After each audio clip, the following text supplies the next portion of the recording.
Hey, it's been a while since I last made a video on January.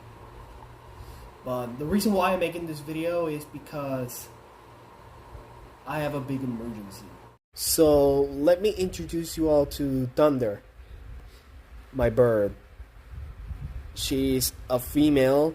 She's 5 months old. And what's the big deal?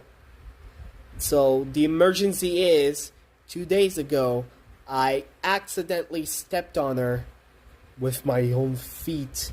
It was a mistake. This wasn't supposed to happen. Her right wing is looking very limp. She can't fly. She wouldn't eat much. When the wing is going to be cured, but I'm going to pray to God for my bird to stay very healthy.